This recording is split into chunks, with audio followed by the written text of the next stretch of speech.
নমস্কাৰ বন্ধু বান্ধৱীসকল, স্বাগতম জনাইছোঁ সকলোকে জ্ঞানৰ ভঁৰাল ইউটিউব চেনেলটোলৈ।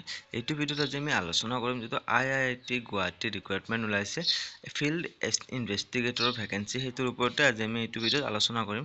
বহুত সুন্দৰ ভেকেঞ্চি হয়, যদি আপোনালোকে এলিজিবল হয় নিশ্চয় এপ্লাই কৰিব। কি পোষ্ট আছে, কেনেকৈ এপ্লাই কৰিব, গোটেইখিনি আমি এইটো ভিডিঅ'ত আলোচনা কৰিম। তেন্তে বলক ভিডিঅ'টো আৰম্ভ কৰোঁ। আপোনালোকে ইয়াত দেখিব পাইছে Indian institute of information technology অৰ্থাৎ IIT গুৱাহাটী। লাষ্ট ডেট হৈছে 12 এপ্ৰিল, অৰ্থাৎ যদি আপোনালোকে এপ্লাই কৰিব বিচাৰে তেনেহ'লে 12 এপ্ৰিলৰ আগতে আপোনালোকে এপ্লাই কৰি দিব। এপ্লাই কেনেকৈ কৰিব, কি কৰিব কৈ দিছোঁ চাওক।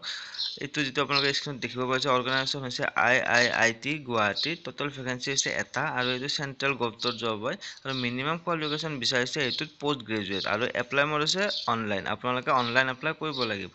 নেম অফ দ্য পষ্ট হৈছে ফিল্ড ইনভেষ্টিগেটৰ। টোটেল ভেকেঞ্চি হৈছে এটা, আৰু যিটো মান্থলি চেলাৰী দিয়া হ'ব সেই চেলাৰীটো হৈছে 20,000 টকা পাৰ মান্থ। এইটোত এপ্লাই কৰিবলৈ আপোনালোকক কোৱালিফিকেশ্যন লাগিব। মিনিমাম দিয়া আছে ইয়াতে post graduate in social science discipline with minimum 55% of mark. আপোনালোকৰ পষ্ট গ্ৰেজুৱেশ্যনত মিনিমাম 55% মাৰ্ক কেৰি কৰিব লাগিব।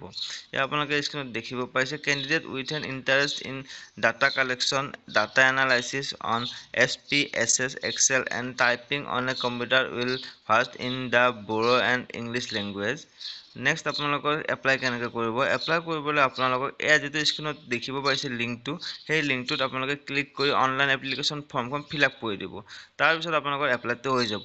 তো এনেদৰে আপোনালোকে এপ্লাই কৰিব পাৰিব। যদি কিবা ডাউট থাকে কমেণ্ট বক্সত নিশ্চয় জনাব। মইতো ক'লোৱেই লাষ্ট ডেট হৈছে 12 এপ্ৰিল, 12 এপ্ৰিলৰ আগত আপোনালোকে এপ্লাই কৰিব লাগিব। মই কৈ দিছিলোঁ এইটো চাওক, এয়া হৈছে 12 এপ্ৰিল লাষ্ট ডেট। 12 এপ্ৰিলৰ আগত আপোনালোকে এপ্লাই কৰি দিব। তো এইখিনিয়ে আছিল ভিডিঅ'টো। ধন্যবাদ।